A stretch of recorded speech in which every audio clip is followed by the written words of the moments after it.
Pada pagi yang berbahagia ini yang kita bahas adalah abwabu jahannam, pintu-pintu neraka. Abwabun nar, pintu-pintu neraka.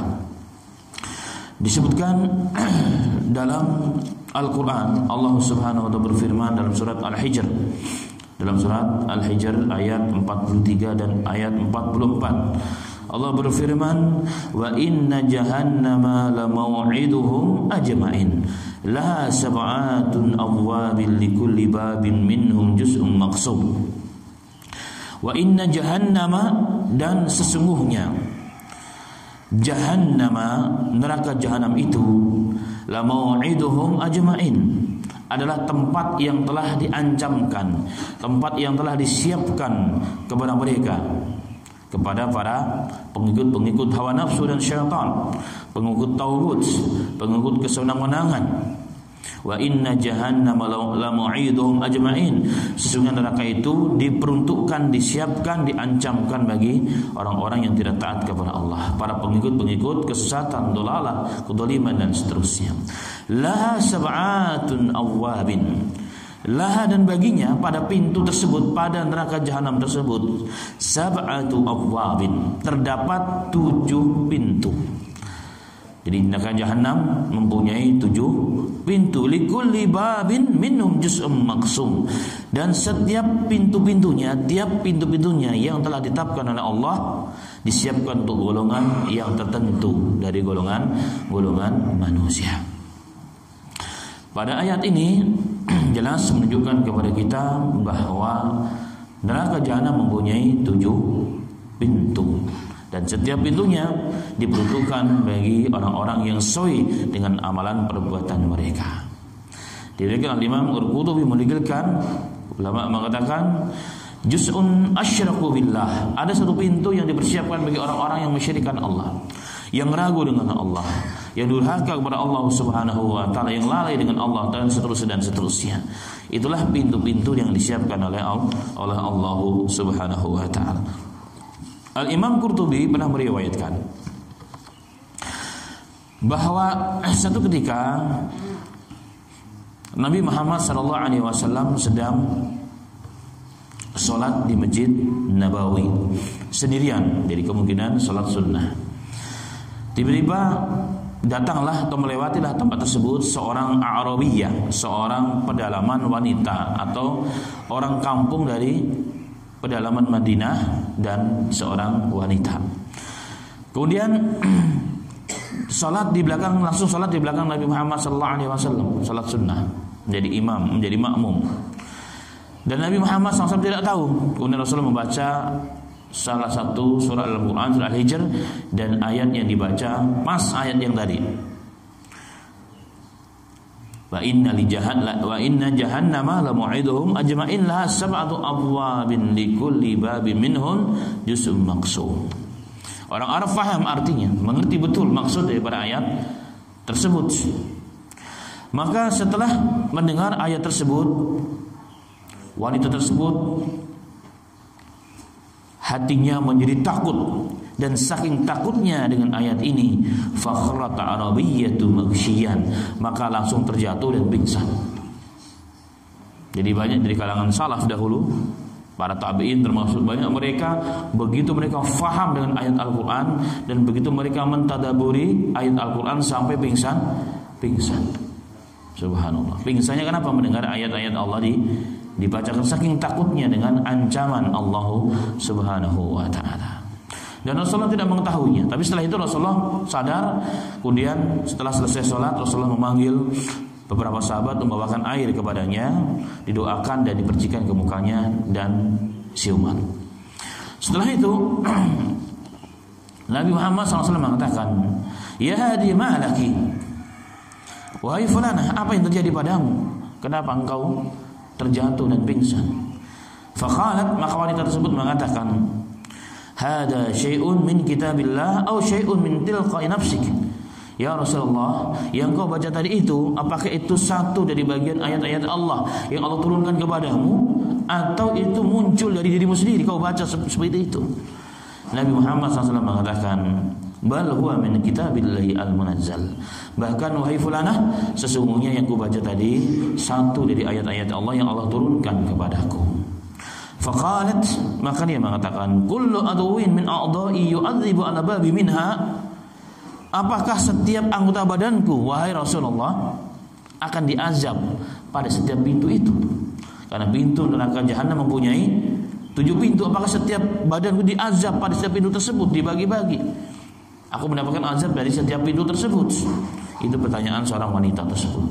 Karena saking takutnya dengan ayat tersebut dan faham apa maksud ayat tersebut. Allahu Akbar. Kemudian Nabi Muhammad SAW mengatakan pada hadis ini, ya Arabiyyatu balikuli babin minhum juz'un maqsum yu'adzibu ahlu kullu babi ala qadri a'malihim. Wahai wanita, sesungguhnya ketahuilah, setiap pintu yang Allah siapkan di neraka jahanam itu telah terbagi-bagi. Setiap orang akan diazab melalui pintu tersebut. Setiap orang akan memasuki nerakanya masing-masing melalui pintu tersebut sesuai dengan amalnya masing-masing, dengan dosa-dosa dan perbuatan yang melanggar syariat sesuai dengan derajat dan tingkatan dan jenis amal-amal tersebut. Faqalat, maka wanita tersebut mengatakan, wallah inni imra'atun miskinah la maluli wala li illa sab'atu a'budi ashhiduka ya Rasulullah anna kulla 'abdin minhum ala babi min abwabi jahannam hurrun li wajhillahi ta'ala. Subhanallah. Maka wanita tersebut sudah mendapat penjelasan dari Nabi kita Muhammad sallallahu alaihi wasallam, mengatakan, ya Rasulullah, demi Allah, sesungguhnya inilah imra'atun miskinah, aku seorang perempuan yang sangat miskin. Lama lulin, aku tidak punya harta kecuali ada 7 budak saja. Aku bersaksi ya Rasulullah, aku bersaksi untukmu ya Rasulullah, bahwa setiap hambaku tersebut ku bebaskan menjadi manusia merdeka demi untuk menembus setiap pintu-pintu neraka yang dipersiapkan untukku, kata wanita tersebut. Inilah kesan dan pengaruh daripada ayat bagi para sahabat radhiyallahu anhum ajma'in. Dan ini banyak terjadi. Mendengar langsung diaplikasikan, langsung diamalkan. Kenapa? Karena mereka selain imannya memang kuat dan mereka selain meyakini setiap firman Allah Ta'ala, mereka juga faham betul apa yang dibaca dan didengar dari Al-Quran. Sama halnya seorang sahabat Abu Talhah namanya, seorang kayanya Ahlul Madinah. Setelah turun ayat lan tanalul birra hatta tunfiqu mimma tuhibbun, lan tanalul birra, kalian tidak akan sampai kepada kebaikan, kepada keimanan yang puncak, hakikat keimanan yang sempurna, hatta sehingga engkau menginfakkan hartamu yang paling kau cintai. Jadi ayat ini mengisyaratkan kepada kita semua bahwa bukti keimanan itu, puncak keimanan seseorang, tingkatan iman yang tertinggi, keyakinan kita kepada Allah tertinggi, dibuktikan dengan apa? Menginfakkan sesuatu yang paling kita cintai di jalan Allah. Itu bukti, sudah. Itu satu bukti. Berarti kecintaannya kepada benda, kecintaannya kepada sesuatu itu tidak akan mengalahkan kecintaannya kepada Allah. Datang kepada Rasulullah, ya Rasulullah, setelah turun ayat tadi, ya Rasulullah, sesungguhnya tidak ada harta yang paling kucintai. Hartanya banyak, tapi harta yang paling dicintai apa? Buhaira, tempat.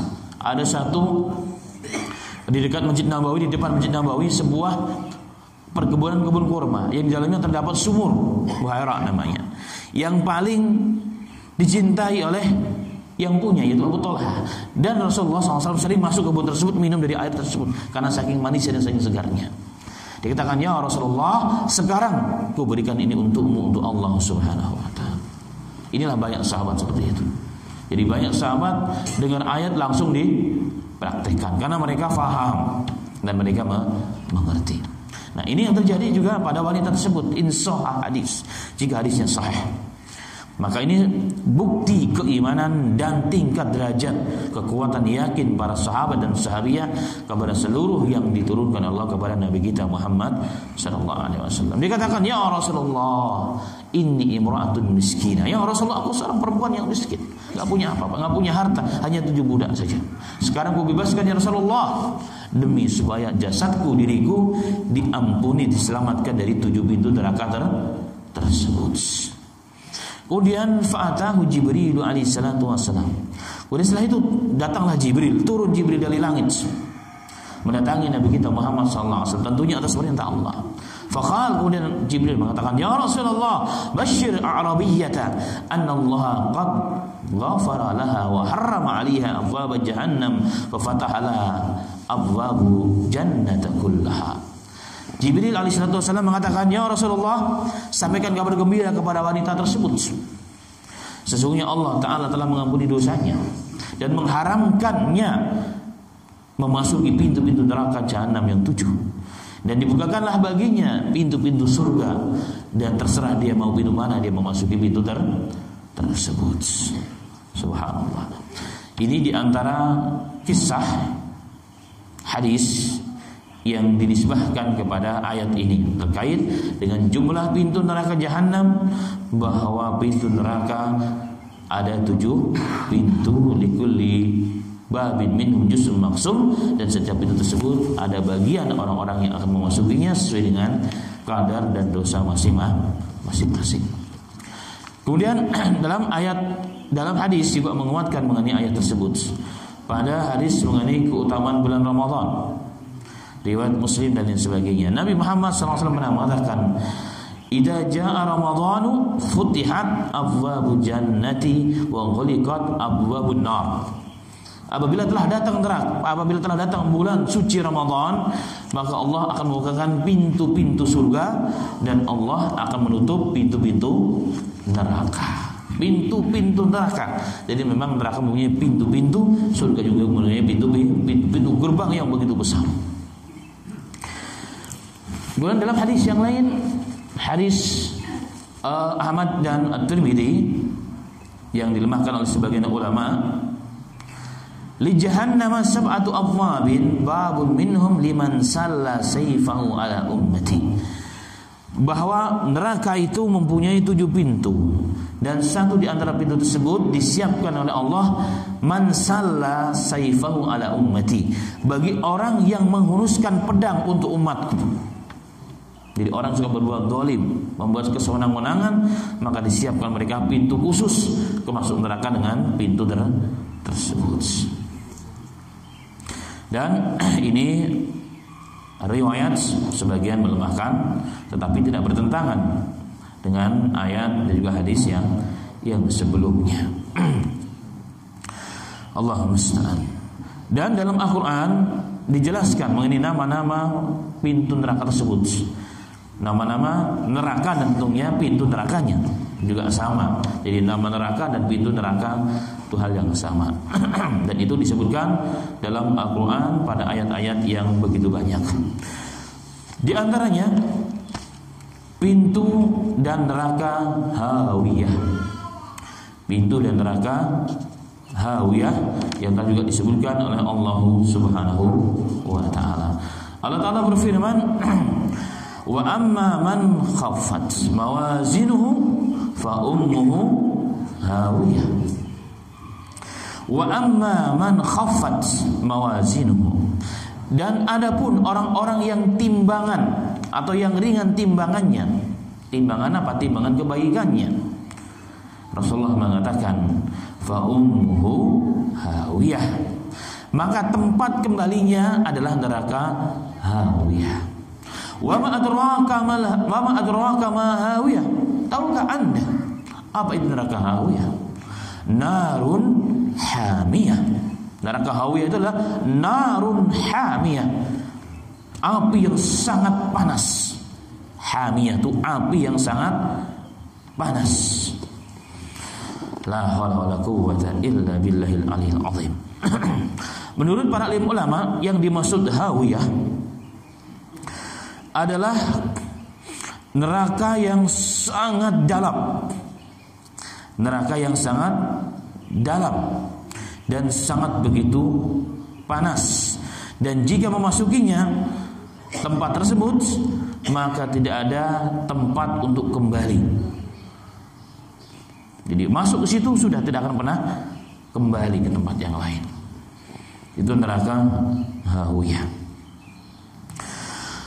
Allahumma musta'an, la haula wala quwwata illa billahil aliyyil azim. Berkata Al-Imam Ibnu Zaid mengatakan, hawiyah yakni nar, neraka, yang merupakan tempat kembali dan tempat berpulang bagi orang-orang yang amal buruknya lebih berat dari amal kebaikannya, dan yang memasukinya tidak ada pintu untuk keluar darinya.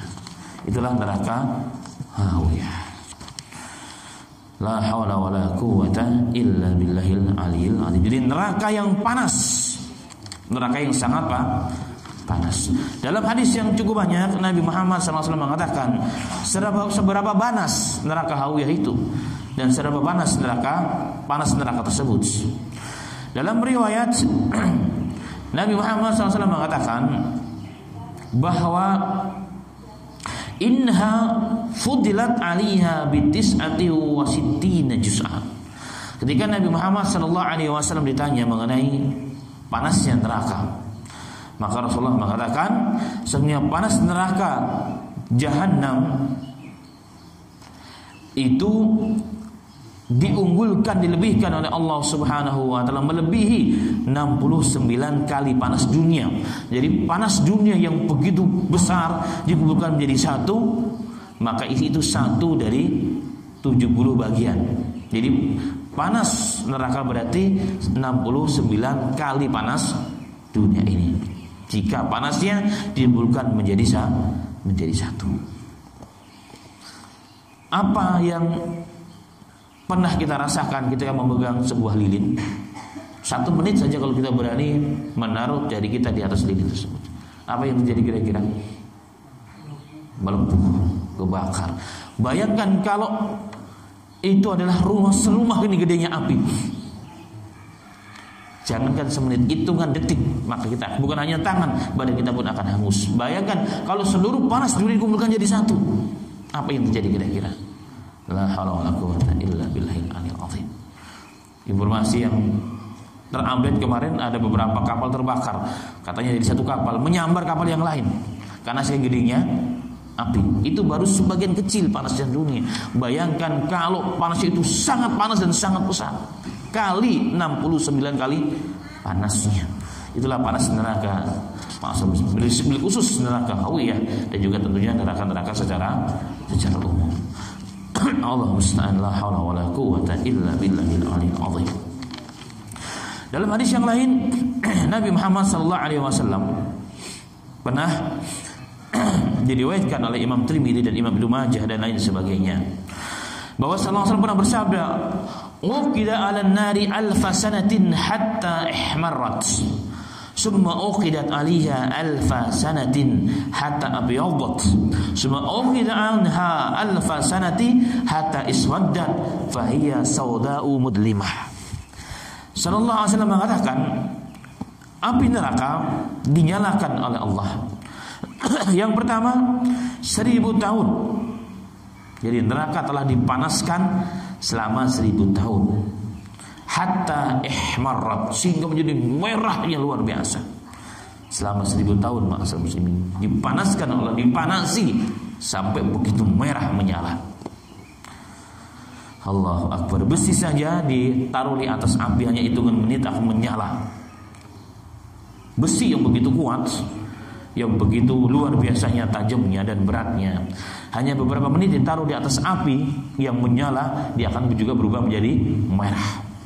Ini 1000 tahun dipanaskan Allah, menjadi merah luar biasa api neraka tersebut. Summa uqida an 'alaiha alfa sanatin hatta abyadat. Kemudian ditambah lagi 1000 tahun berikutnya, jadi 2000 tahun atau 1000 tahun yang kedua. Saking panasnya berubah menjadi putih warnanya. Karena saking panasnya berubah menjadi putih, memutih api tersebut. Summa uqida anha 'alaiha alfa sanatin hatta iswaddat. Kemudian dipanaskan pada tahun yang ketiga. Jadi 3 tahun api yang panas membara menjadi putih, kemudian berubah menjadi hitam saking panasnya. Fahiya sauda'u mudlimah, maka api neraka tersebut menjadi hitam legam, gelap gulita. Itulah yang disiapkan oleh Allah Ta'ala bagi siapa? Orang-orang yang ingin memasuki neraka tersebut. Wa a'yadu billah. Itulah neraka hawiyah. Siapa itu yang memasukinya? Orang-orang yang kebaikannya lebih ringan timbangannya kelak di akhirat, dan berarti keburukannya lebih banyak. Maka beramallah sebaik mungkin, karena setiap amalan yang kita lakukan akan memberatkan timbangan kita. Satu kebaikan jika kurang itu berpengaruh kepada berat kebaikan kita. Maka niat kepada kebaikan, selalu berbuat baik itu perkara yang harus. Sehingga Rasulullah mengatakan, la tahtakiranna minal ma'rufi syai'a.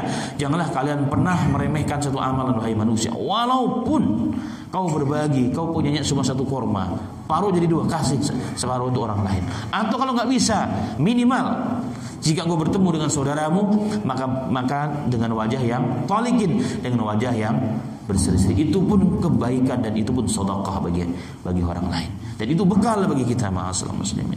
Hari ini kita nggak pernah sadar bahwa kebaikan yang kecil itu jika dikumpulkan menjadi banyak, bisa jadi satu kebaikan itu menentukan kita neraka ataupun surga. Dalam tafsir Ibnu Katsir, beliau menerangkan satu riwayat bahwa nanti di akhirat ada orang yang mungkin hanya satu kebaikan yang kurang, atau dua kebaikan kurang, atau 10 kebaikan kurang, sehingga kebaikannya lebih ringan dibandingkan keburukannya. Dia datang kepada istrinya orang yang saleh. Wahai istriku, kau tahu apa yang terjadi pada hari ini? Timbangan suamimu, engkau adalah wanita yang paling kucinta, wanita paling saleh, istri paling saleh di dunia yang pernah dimiliki oleh manusia. Dan kau tahu bagaimana suamimu, dan kondisiku hari ini timbanganku ringan. Hanya beberapa kebaikan aku perlu, wahai istriku. Ibnu Katsir mengatakan wanita tersebut mengatakan, wahai suamiku, ya, aku wanita yang sangat taat kepada Allah dan Rasulnya, dan aku wanita yang sangat saleh dan taat kepadamu di dunia. Amalan kalau sekarang buat sekarang tidak bisa. Aku takut juga, wahai suamiku, seandainya ku berikan beberapa kebaikan dariku kepadamu, aku pun akan mengalami nasib yang sama sebagaimana engkau. Datang dia kepada anaknya. Ternyata anaknya pun demikian, anak yang soleh, masya Allah, karena ibunya solehah. Ternyata dia pun tidak berani memberikan kebaikan itu kepada orang tersebut. Inilah yang dimaksud oleh firman Allah Subhanahu wa taala, kullu nafsin, setiap manusia itu sibuk dengan amalan dan tanggung jawabnya. Dan itu di ma'asyiral muslimin muslimat di dunia kita bisa mengajak, kita berbagi kebaikan, tapi di akhirat sudah tidak lagi kesempatan. Bisa jadi teman kita yang terbaik, bisa jadi suami kita, istri kita, pasangan kita, anak kita pun bisa menjadi musuh kita. Walaupun mereka melihat bagaimana kita kondisinya, tapi mereka tidak mampu menolong. Kenapa? Karena amalan setiap manusia masing-masing hari yang tidak ada bermanfaat, kata Allah Ta'ala, harta kita dan juga pangkat kita, anak kita, illa man atallaha, kecuali orang yang datang kembali kepada Allah biqalbin salimin, dengan hati yang suci dan bersih, tentunya yang dengan amal-amal yang banyak. Allah ja'alna minhum ya rabbal alamin. Kemudian ma'asyiral muslimin rahimani wa rahimakumullah, neraka yang kedua namanya neraka jahim. Neraka jahim. Allah Ta'ala berfirman, wa uzlifatil jannatu lil muttaqin wa burrijatil jahimu lil ghawin wa qila lahum aina ma kuntum ta'budun min dunillahi hal yansurunakum aw yantasirun faqubkibu fiha hum wa ghawun wa junudu iblis ajma'un qalu wa hum fiha yakhtasimun tallahi in kunna lafi dhalalin mubin. Allahu akbar. Allah mengatakan wa ujrifatil jannatu lil muttaqin, dan pada hari itu didekatkanlah surga tersebut kepada orang-orang yang bertakwa, lil muttaqin. Wa burrijatil jahimu lil ghawin. Allahu akbar. Dan Allah perlihatkan, Allah tunjukkan neraka jahim lil ghawin, bagi orang yang sesat. Wa qila lahum aina ma kuntum ta'budun, maka dikatakan mereka orang sesat tersebut yang dimasukkan oleh Allah ke neraka jahim, aina ma kuntum ta'budun, subhanallah, di manakah berhala-berhala yang kalian sembah di dunia? Di mana mereka? Kenapa tidak mampu menolong kalian? Min dunillahi, selain Allah Ta'ala. Hal yang surunakum aw yang tasirun, apakah mereka yang kau sembah wahai manusia dapat menolong kalian pada hari ini dari neraka jahim? aw yantasirun. Allahu akbar. La haula wala quwwata illa billahil aliyil azim. Apakah mereka dapat menolong kalian hari ini? Sembahan-sembahan yang kalian sembah di dunia. Wa kubkibu fiha hum wa ghawun. Maka Allah Subhanahu wa taala lemparkan orang yang sesat tersebut dan yang mereka sembah, Allah jungkir balikkan yang disembah dan yang menyembah ke dalam neraka tersebut. Ke dalam neraka tersebut semua dilemparkan dengan waktu yang sama bersamaan. Orang yang menyembah dan orang yang sembah atau zat yang disembah bersamaan masuk ke dalam neraka jahanam. Dan iblis juga tentaranya semuanya. Wa junudu iblis ajma'un, dan tentara-tentara iblis semuanya.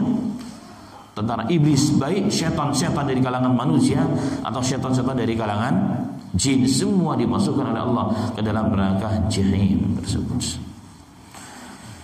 Allahu akbar, la haula wala quwwata illa billahil aliyil azim. Maka mereka pun akan saling mendebat di neraka tersebut dengan perdebatan yang cukup panjang. Tetapi di sini diterangkan bahwa neraka jahim diperuntukkan oleh Allah Subhanahu wa taala berarti bagi orang-orang yang sesat, bagi orang-orang yang menyembah selain Allah Subhanahu wa taala. Mereka lah orang-orang musyrik dari kalangan Alkitab, dari kalangan Yahudi, Nasara, Majusi, Hindu, Buddha, penyembah berhala, semuanya mereka jadikan satu oleh Allah dan mereka dilempar ke neraka jahim. Karena mereka sesat, menyembah selain Allah Subhanahu wa taala. Jika mereka menyembah matahari, menyembah batu, maka dimasukkan sama-sama bles ke dalam neraka, dijungkir balikkan oleh Allah Subhanahu wa taala. Dijungkir balikkan. Maka kalimat wa kubkimu fiha, dan mereka dijungkir balikkan oleh Allah ke dalam neraka bersama-sama orang-orang yang sesat dan orang-orang yang disembah atau benda yang disembah oleh mereka. Termasuk iblis dan pasukannya masuk ke dalam neraka jahim tersebut. Berarti neraka jahim diperuntukkan oleh Allah bagi orang-orang yang sesat yang menyembah selain Allah Subhanahu wa taala. Allah musta'an, la haula wala quwwata illa billahil aliyil azim. Kemudian ma'asal muslimin rahimani wa rahimakumullah, yang berikutnya adalah neraka Saqar. Neraka Saqar.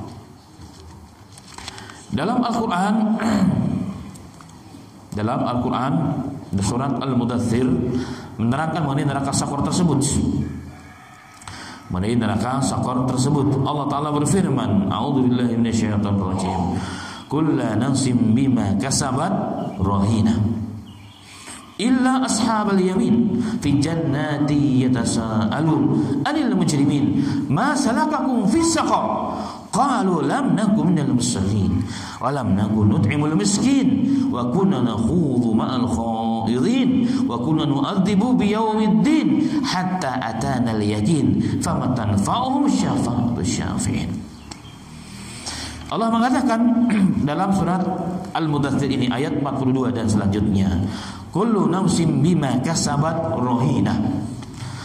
Setiap manusia bertanggung jawab dengan amalan perbuatannya. Setiap manusia bertanggung jawab dengan perbuatannya masing-masing. Orang lain tidak akan bertanggung jawab atas perbuatan orang lain kecuali jika memang ada hubungan dan sebab akibatnya. Tapi secara umum manusia, siapa yang berbuat, siapa yang dialah yang bertanggung jawab di hadapan Allah Ta'ala. Besar ataupun kecil, semua akan diminta pertanggungjawaban di hadapan Allah Ta'ala. Illa ashabal yamin, kata Allah, kecuali orang-orang golongan kanan. Dalam golongan kanan, Quran itu sering mengisyaratkan ashabul yamin adalah ahlu surga, adalah orang-orang yang baik. Makanya kemudian Allah mengatakan fi jannati yatasaalun. Mereka ashabul yamin, ahli surga, mereka di surga saling bertanya anil mujrimin, mengenai siapa? Teman-teman mereka orang-orang mujrim. Jadi orang ahli surga ketika masuk surga, mereka paling saling bertanya, kemana teman-teman kita dahulu itu Yang satu RT, yang satu RW, yang sering ketemu di mana? Di futsal, yang sering ketemu di jalan, sering ketemu di lapangan dan seterusnya. Enggak di masjid enggak ketemunya. Tapi tetangga kita, teman-teman kita, mereka bertanya, yatasaaluna 'anil mujrimin. Mengenai orang-orang yang mujrim. Mujrim itu berarti pendosa. Muslim tapi pendosa. Muslim tapi melanggar syariat Allah, bahkan dosa-dosa besar dia lakukan. Dosa besar dia lakukan. Tetapi tetangga kita, sahabat kita, mungkin saudara kita, mungkin. Maka ahli surga pada saling bertanya. Oh, ternyata ketahuan mereka di neraka Sakor. Mereka masuk di neraka Sakor. Maka mereka bertanya, ahli surga mengatakan, ma salakakum fi Sakor? Ma salakakum fi Sakor? Apa yang menyebabkan kalian, amal perbuatan apa yang menyebabkan kalian masuk ke neraka Sakor ini, wahai kawan, wahai teman? Qalu, mereka mengatakan, lam naku minal musallin. Sebab pertama aku masuk ke neraka Sakor karena kami tidak sholat. Kami tidak sholat. Kamu sering datang kepada mengingatkan aku, wahai teman, tapi kami sering lalai. Kami tidak peduli. Sholat kerjaan orang-orang yang tidak punya kerjaan. Sholat membuang-buang waktu, dan seterusnya. Maka kami masuk ke dalam neraka Sakor. Apa itu neraka Sakor? Ulama mengatakan neraka Sakor adalah neraka di mana jika orang memasukinya, maka tidak satu menit pun, tidak satu detik pun mereka ada kesempatan untuk beristirahat. Diazab lagi, diazab, gosok, hangus, hancur, dipulihkan lagi, diazab lagi. Begitulah seterusnya. Sampai kapan? Sampai Allah ridho, Allah mengampuni dosa-dosanya, karena mereka orang muslim, tapi mujrim. Maka ketika ditanya, ma salakakum fi Sakor? Apa yang membawa kalian, perbuatan apa, wahai teman, wahai sahabat, wahai tetanggaku, yang memasukkan engkau ke dalam neraka Sakor? Qalu lam naku minal musallin. Kami dahulu enggak mau sholat. Maka orang yang tidak mau sholat, maka sudah dicap dia ahli neraka Sakor. Wa iyadzubillah. Na'udzubillahi min dzalika. Semoga Allah jaga kita dan keluarga kita dari neraka Sakor. Amin ya rabbal alamin. Maka ingatkan saudara kita, muslimin, tetangga kita semuanya, jangan sampai mereka menjadi penghuni-penghuni neraka Sakor. Itu sebab yang pertama. Yang kedua, walam naku nut'imul miskin. Kami tidak suka memberikan makan, berbagi dengan orang yang miskin. Jadi orang yang bakhil itu tempatnya neraka Sakor. Enggak mau berbagi dengan orang lain, padahal punya, padahal berlebih. Kadang-kadang dibuang. Tetangganya beda komplek, banyak orang miskin, di jalan banyak orang miskin. Atau dalam makna memberikan makan dan arti bersedekah, makna yang lebih umum, bakhil. Kenapa orang itu bakhil? Karena merasa usaha yang dilakukan itu, rezeki yang datang, yang dia punya itu betul-betul hasil karya keringatnya dan ilmunya. Maka orang jadi bakhil. Jadi ada perasaan itu, enak aja. Kan ada yang usaha mati-matian, tiba-tiba datang harus ngasih makan kamu, maka kerja dong, jangan malas dong. Masya Allah. Padahal dia sudah jungkir balik. Tapi begitulah takdir Allah. Sehingga ada perasaan kita memiliki, sombong dan tersebut, jadi bakhil. Nah, orang-orang begini tempatnya di mana? Sakor. Yang berikutnya, wa kunna nakhudhu ma'al khaidin. Ini sebab ketiga orang masuk neraka Sakor. Yaitu apa?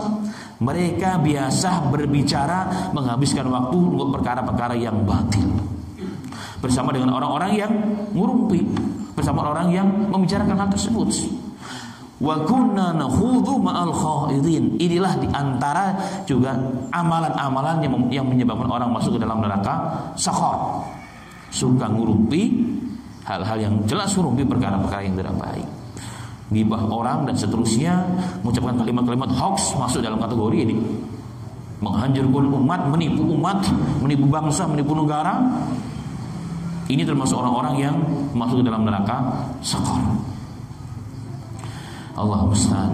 Wa kunna nukadzibu biyaumiddin hatta atana al-yaqin. Kenapa kami berbuat seperti itu? Karena kami tidak yakin dengan hari kiamat. Muslim juga yang muslim, tapi kami tidak begitu yakin. Artinya masa sih? Buktinya orang yang mati gak pernah kembali. Buktinya orang yang sekian ribu tahun gak pernah kembali. Jangan-jangan api neraka itu hanya khayalan dukun katanya. Nah, kalau sampai pada peringkat ini, maka mujrim kafir. Dia pendosa tapi kafir. Tapi kalau belum sampai peringkat ini, dia mujrim saja. Mujrim. Karena mujrim ada dua. Mujrim itu fasik sama namanya saja, mujrimun. Fasikun itu mirip saja, ada namanya berbeda. Dua, mujrim kafir dan mujrim muslim. Wa kunna nukadzibu biyaumiddin hatta atana al-yakin. Kami enggak beriman dengan hari akhirat. Makanya kami enggak sholat, kami enggak mau berbagi, dan kami suka ngomongin orang, menyebarkan hoax, perkara-perkara yang justru merusak umat dan seterusnya. Kenapa? Orang yang begini memang dia tidak beriman dengan adanya hari akhirat hakikatnya. Sampai kapan ini kulakukan terus? Hatta atana al-yakin, sampai datang kepada kami al-yakin, ini al-maut, kematian menjemput kami.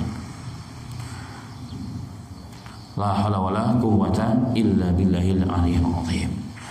Maka amalan-amalan ini, ma'asyiral muslimin, membawa manusia kepada neraka saqar. Neraka saqar. Ingat sekali lagi, penyebab orang masuk neraka saqar adalah apa? Tidak sholat, tidak ngasih makan, tidak mau berbagi, suka nahudu ma'al khaidin, suka berbicara, ngerumpi, ngobrol, hoax, kita sebarkan. Yang terakhir, ini semua landasannya kenapa? Yang terakhir, tidak beriman, tidak yakin dengan hari akhirat. Maka ini muncul ini. Berarti orang yang kuat ibadahnya, sholatnya, yang sudah berbagi dengan orang lain, yang menjaga mulutnya, menjaga hatinya, menjaga jari-jari jemarinya, tidak menyebarkan hoax, menyebarkan hal-hal yang sesat, itu orang-orang yang sangat beriman dengan hari akhir. Karena dia tahu akan dihisab, akan dituntut, akan dimizan, akan masuk neraka. Maka dia jaga itu semuanya. Kebalikannya, orang yang lemah imannya kepada akhirat, bahkan dia ragu dengan akhirat, maka dengan mudah dilakukan ini semua. Itu bukti. Itu bukti. Allah musta'an. La haula wala quwwata illa billahil aliyil azim. Semoga Allah jaga kita dan jaga keluarga kita dari ahli neraka saqar. Amin ya rabbal alamin. Catatan penting di sini juga bahwa beberapa nama pintu tersebut, pintu surga, pintu neraka, dan juga nama neraka. Yang pertama tadi adalah neraka, ada ingat, Hawiyah. Neraka Hawiyah adalah untuk orang-orang yang timbangan kebaikannya sedikit. Yang kedua neraka Jahim, dengan hak, neraka Jahim adalah diperuntukkan bagi orang-orang yang musyrik, yang menyembah kepada selain Allah Subhanahu wa taala, yang sesat. Kemudian neraka saqar yang ketiga diperuntukkan bagi beberapa jenis orang: tidak sholat, tidak ngasih makan, bakhil, suka ngurupi, nyebar hoax dan seterusnya, dan tidak beriman dengan hari akhirat. Dan masih ada, berarti ada berapa? Ada 4 neraka lagi insyaallah taala, jenis neraka dan pintunya, yang kita akan bahas pada pertemuan berikutnya dengan izin Allah Subhanahu wa taala. Dan semoga Allah berikan taufik kepada kita semuanya untuk menjaga diri kita, keluarga kita, dan kaum muslimin dari memasuki pintu-pintu neraka tersebut. Amin amin ya rabbal alamin. Demikian kajian kita pada pagi yang berbahagia ini, dan saya kembalikan terlebih dahulu kepada pengurus Fadhilatul Mashkur.